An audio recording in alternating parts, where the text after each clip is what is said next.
کے news H D کے programme تلاش کے ساتھ میں ہوں محمد رضوان عاجز۔ آج ہم جس موضوع پہ جس چیز کی تلاش کریں گے وہ ہے انصاف کی تلاش۔ انصاف جو پاکستان کے معاشرے میں، ہمارے معاشرے میں تقریباً ختم ہوتا جا رہا ہے۔ برداشت اور انصاف یہ دونوں عنصر ایسے ہیں جو پاکستان کے معاشرے میں، ہماری معاشرتی زندگی میں ختم ہوتے جا رہے ہیں۔ آج اسی موضوع کو لے کر ہم آگے چلتے ہوئے جو ہمارے مظلوم لوگوں کی آواز ہے، صحافت، اس پہ ہونے والی قدغن، اس پہ ہونے والے جو مظالم ہیں لوگوں کے، اپنی مرضی کے مطابق صحافت کو اپنے گھر کی جو باندھی بنا کر رکھنا چاہتے ہیں، ہم اس موضوع پہ آج بات کریں گے۔ ہمارے آج کے مہمان ہیں جناب علی حسن صابری صاحب۔ آپ کا تعلق کنجوانی سے ہے، کنجوانی پریس کلب کے آپ جنرل سیکرٹری ہیں، اس کے علاوہ سینئر صحافی ہیں اور کے نیوز ایچ ڈی کے نمائندہ خصوصی بھی ہیں۔ ہم ان سے جاننے کی کوشش کریں گے آج جو صحافت کا معیار ہے۔ صابری صاحب، سب سے پہلے تو آپ سے ہم جاننا چاہیں گے کہ آپ کیسے ہیں، آپ کی طبیعت اب کیسی ہے؟ جی الحمدللہ، یہ ہڈی ٹوٹی ہے، آخر ظاہری بات ہے 2-3 ماہ تو لگیں گے اسے کور ہوتے ہوئے، تو طبیعت ماشاءاللہ ٹھیک ہی ہے۔ صابری بھائی، جو صحافت کا معیار ہے آج پاکستان میں، صحافت کا معیار کیا ہے اور پاکستان کے جو صحافی ہیں ان کے اوپر کیا ذمہ داریاں عائد ہوتی ہیں اپنی صحافتی زندگی گزارنے کے لیے؟ صحافت جو پاکستان کے لوگ چاہتے ہیں نا، پاکستان کا جو بیشتر جو ہمارا معاشرہ ہے وہ زیادہ تر کرپٹ اور تعلیم کی کمی ہے لوگوں میں۔ لوگ سچ سننا پسند نہیں کرتے، سمجھ نہیں آتی، نہ سچ سننا پسند کرتے ہیں نہ سچ بولتے ہیں۔ بس لوگ اسے غلام بنانا چاہتے ہیں ایک صحافی کو کہ یہ غلام بنا رہے، ہم جو بھی مظالم کرتے رہیں اسے ہائی لائٹ نہ کیا جائے۔ اگر آپ نے کسی کے خلاف یہ آواز بلند کر دی، آپ نے اس کے جو مظالم ہیں، اس کے جو کرتوت ہیں وہ عوام کو دکھا دیے کہ یہ بندہ یہ ہے، یہ اس کے کام ہے، تو پھر آپ کی خیر نہیں ہے۔ جیسا کہ یہ میرے ساتھ ہوا، میرے ساتھ کیا پاکستان بھر میں آئے روز جو ہے سننے کو ملتے ہیں، صحافیوں پہ حملے، تشدد ہوتا ہے، ان کی بےزتی کی جاتی ہے باقاعدہ تھانوں میں، کچہریوں میں۔ آپ کسی کے خلاف بات نہیں کر سکتے، حالانکہ صحافی کا جو فرض ہے، صحافی نے آپ کے جو معاشرے کی چیزیں ہیں وہ لوگوں کو دکھانی ہوتی ہے۔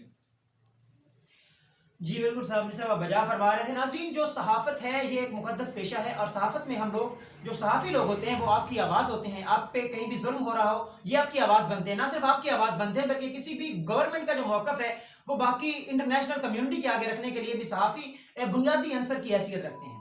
اور ایسے ہی اگر صحافیوں پر ظلم ہوتا رہے گا، صحافی گھر سے نکلتے تو ان کا ہتھیار جو ہوتا ہے، ان کا قلم ہوتا ہے، ان کا مائک جو ہے وہ ان کا ہتھیار ہوتا ہے۔ اس کے علاوہ کسی صحافی کے پاس کوئی ہتھیار نہیں ہوتا، اور ان ہتھیاروں کے ساتھ وہ انصاف کے لیے آواز تو بلند کر سکتے ہیں لیکن ایسے کسی گنڈے کا سامنا قطعاً نہیں کر سکتے جو ہاتھ میں بندوق لیے پھرتا ہو، سوٹا لیے پھرتا ہو اور لوہے کے راڈوں سے وہ ایک غریب اور لاچار صحافی کے اوپر حملہ کر دے۔ اس کا مقابلہ جو ہے وہ صحافی نہیں کر سکتے۔ صابری بھائی، جو رام شاہ میں یہ واقعہ ہوا ہے جس میں آپ کے ساتھ اتنا بڑا ظلم ہوا ہے، ہم اس کے لیے بہت دلی طور پر افسوس محسوس کر رہے ہیں۔ افسردہ ہے کہ آپ کے ساتھ یہ واقعہ ہوا، یہ آپ کے ساتھ نہیں ہوا، تقریباً ہر صحافی کے ساتھ ہوا ہے۔ صحافی اگر محسوس کریں تو ان کے منہ پہ یہ تمانچہ ہے اس معاشرے کا جس میں ہم جو دن بدن گرتے جا رہے ہیں۔ یہ واقعہ، اس کا پس منظر کیا تھا، کیوں ہوا یہ؟ اصل میں رضوان بھائی ہوا یہ کہ یہ جو اورنگزیب بلّہ ہے وہ نون لیگی چیئرمین ہے، اب تو وہ خیر جو لوکل سسٹم ہے وہ ختم ہو گیا۔ اس نے ہمارے گاؤں میں ایک بیچارے بالکل غریب پکی باز ٹائپ لوگ تھے، وہ مانگ تانگ کے گزارا کر رہے تھے اپنے بچوں کا، وہ باہر گئے، انہوں نے ان کے کھیتوں سے ایک تربوز توڑا تھا۔ تربوز توڑنے کا انہوں نے سزا انہیں کیا دی کہ انہوں نے گنڈے لیے، بلّہ نے جو ڈاؤن بنا ہوا ہے اس ایریا کا، اور چند سیاستدانوں کی اسے پشت پناہی بھی حاصل ہے۔ اس نے گنڈے لیے، اسلحہ لیا، اسلحے سمیت گنڈے لے کے، پولیس ساتھ تھی اس کے، صدر تانلے والا تھانہ کی، ان کی جو جھگیاں تھی پکی باز بیچارے تھے ان پہ حملہ کر دیا، دھاوا بول دیا، ان کی عورتوں کو جو ہے وہ تشدد کا نشانہ بنایا، ان کے بچوں کو مارا پیٹا۔ وہ معاملہ کافی ہائی لائٹ ہوا۔ ظاہری بات ہے ایک ظلم تھا غریب پہ، جب ظلم غریب پہ ہوتا ہے تو ہمارا کام رپورٹنگ کرنا ہے، ہم نے دکھانا ہے کہ یہاں پہ یہ واقعہ ہوا ہے، ٹھیک ہے جی۔ میں نے وہ معاملہ جو تھا وہ رپورٹ کیا، وہ معاملہ ہائی لائٹ ہوا۔ ظاہری بات ہے وہ پیسے والے لوگ تھے، سیاسی لوگوں کی انہیں پشت پناہی حاصل تھی، تو ان کا کیا بننا تھا؟ وہ بیچارے جو دفاتر کے چکر لگا لگا کے تھک گئے، ان کا کچھ بھی نہیں بنا۔ اخیر جو بااثر شخصیات تھیں انہوں نے غریبوں پہ پریشر ڈالا، انہوں نے وہ اپنی اپلیکیشن جو تھی واپس لے لی۔ میں نے وہ ایشو ہائی لائٹ کیا، اس کے بعد یہ اورنگزیب بلّہ جو ہے اس کا کام کیا ہے؟ اس کا کام یہ ہے کہ آئے روز لوگوں پہ، مختلف لوگوں پہ، کسی پہ جو ہے وہ کسی کا سر پھاڑ کے اس کے خلاف میڈیکل لیا، اس پہ ایف آئی آر کروا دی، کسی عورت کو استعمال کر لیا، اس نے مختلف لوگ رکھے ہوئے ہیں اس ٹائپ کے، تو یہ لوگوں کو تنگ کرتا ہے۔ اس میں اس کا ساتھ جو ہے وہ مکمل طور پر صدر تانیاوالا کی پولیس جو ہے وہ اس کا مکمل ساتھ دیتی ہے، کیونکہ وہ جب ریڈ کرتے ہیں تو جس بندے کے خلاف درخواست دیتے ہیں یہ لوگ، وہ ظاہر بات ہے پریشان ہو جاتا ہے۔ ابھی ریسنٹلی ایک چوکرمی شاہ کا ہی ہے، اعظم جٹ، نہایتی شریف شہری ہے بیچارہ، اس کے خلاف ایک عورت سے درخواست دلوائی، میڈیکل لیا، اور اسی عورت کی کوریج بھی کنجوانی پریس کلب نے کی، ہمارے صحافی بھائیوں نے کی۔ جب پولیس اور میڈیا، یہ دو چیزیں ہیں جن کو یہ لوگ چیک کے طور پر استعمال کرتے ہیں، پرچی کے طور پر استعمال کرتے ہیں، ہم ایک ایسے ایشو کو ہائی لائٹ کر دیتے ہیں، ہائی لائٹ کرنے کے ساتھ پولیس بھی، ظاہری بات ہے جب میڈیا پہ بات آتی ہے ایسی تو پولیس کو بھی ایکشن لینا پڑتا ہے۔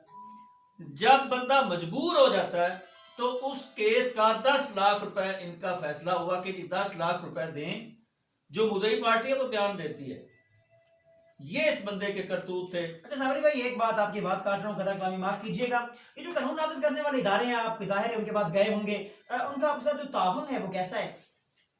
تعاون کی سن لیں جی، میں جس دن میرے ساتھ یہ مسئلہ بنا اسی شام ہم نے اپلیکیشن دی، ایک ریڈ بھی نہیں ہوا، ایک ریڈ بھی نہیں ہوا، اور ٹھیک دوسرے دن بعد ہم نے جو صدر تانیاوالا کے ایس ایچ او تھے نوید اسلم صاحب جی، ان کو فون کیا کہ ہم نے میڈیکل کلیئر کروا لیا، آپ آئیں ہم سے لیں میڈیکل اور ہمارا جو ہے ایف آئی آر ہماری وہ درج کریں۔ انہوں نے ہمیں آئیں بائیں شائیں ٹائم دیا، شام 8 بجے کے بعد انہوں نے کال کر دی کہ جی میں تو گھر جا رہا ہوں، اب صبح سنڈے ہے، صبح تو میں نے آنا نہیں ہے، یا آپ صبح آ جائیے گا، صبح آپ کی ایف آئی آر ہو جائے گی۔ سمجھ مجھے یہ نہیں آتی کہ منڈے کی شام کو ایف آئی آر ہو رہی ہے، مجھے ابھی میسج نہیں آیا، میں مدعی ہوں، میں اپلیکینٹ ہوں، میسج مجھے آنا چاہیے تھا کہ آپ کی ایف آئی آر جو ہے وہ درج ہو چکی ہے، لیکن مجھے پتا چلا اپنے ذرائع سے کہ جو اس کے جو دوست احباب تھے، سیاستدان، اس کے محبت کرنے والے، اس کو چاہنے والے، وہ ایف آئی آر کی کاپی لینے تھانے پہنچے ہوئے تھے، مجھے نہیں پتا۔ اس کا مطلب تو یہی ہے نا کہ ایس ایچ او نے اسے فون کر کے بتایا ہوگا کہ آپ کے خلاف ایف آئی آر ہو رہی ہے۔ ایک ریڈ بھی نہیں کیا، ایک ریڈ ہم نے ایس پی صاحب کو کہہ کے کروایا، لیکن جب ہم واپس آئے تو وہی جو ریڈ کرنے والے پولیس اہلکار تھے وہ وہاں پہ ان کے پاس بیٹھ کر چائے پی رہے تھے۔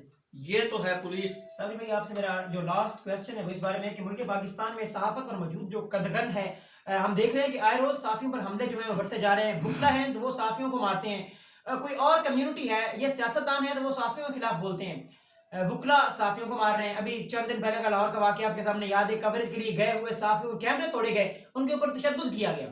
یہ ایسے حالات جو ہیں ہمارے سامنے، ہم بھی ان کو فیس کر رہے ہیں۔ اب یہ بتائیے گا کہ ملک پاکستان میں صحافت پر موجود یہ قدغن ہٹ کیسے سکتی ہے؟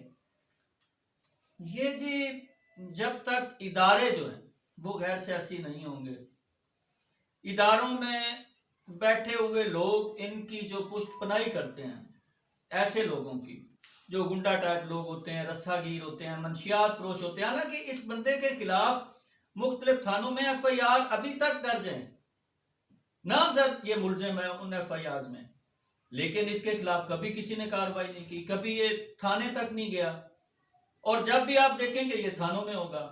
تو جب تک حکومت پاکستان اس کے خلاف، میں اسی طرف آ رہا ہوں، اس طرف آئیں کہ جب تک حکومت پاکستان صحافیوں کے تحفظ کے حوالے سے کوئی قانون سازی نہیں کرتی، ادارے اس طرف توجہ نہیں دیتے، یہ سلسلہ تو جاری و ساری رہے گا، کیونکہ ایسے لوگوں کو ظاہری بات ہے جب آپ ہائی لائٹ کریں گے ان کے کرتوت، انہوں نے آپ سے کون سا آپ کو معافی دینی ہے؟ نہیں، آپ حکومت پاکستان سے کیا مطالبہ کرتے ہیں کہ وہ آپ کی، یعنی کہ ہماری صحافیوں کی جو پروٹیکشن ہے، ہماری حفاظت ہے، اس کے لیے حکومت پاکستان کو کیا کرنا چاہیے؟ اس حوالے سے حکومت پاکستان کو کوئی مؤثر قانون سازی کرنی چاہیے، قانون سازی کے ساتھ صحافیوں کو تحفظ دینا بنتا ہے ان کا، یہ ان کی ذمہ داری ہے۔ جو صحافت ہے یہ ملک کا ایک اہم ستون ہے، یہ بھی ایک اہم ستون ہے، لیکن اس طرف کسی کی توجہ ہی نہیں ہے۔ لوگ چاہتے ہیں کہ بس ہمارے مفادات جو ہیں وہ یہ ہائی لائٹ کرتے رہیں۔ باقی اگر جو چیز ہے وہ نہیں آنی چاہیے عوام کے سامنے. جی بہت شکریہ علی حسن صابری صاحب، آپ نے ہمیں ٹائم دیا، آپ کے وقت کا بہت شکریہ. Thank you.